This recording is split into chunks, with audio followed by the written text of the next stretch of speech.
Hi guys, Clint here from Comtex, and today we're going to look at the fix for the issue where your battery icon is missing. Okay, so my battery icon is back because I did this fix. However, for you, you will not see it here. So the first thing you want to do is go ahead and right click your taskbar and select taskbar settings.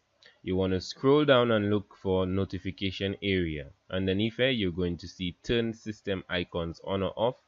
We're going to open this up, and then we should see the power option.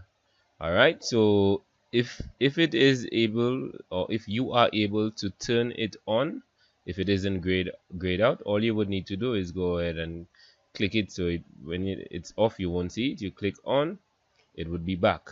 However, for some people that issue is not so simple, because this fix is not so simple because this is actually grayed out. So in that case, what you want to do is go ahead and open up device manager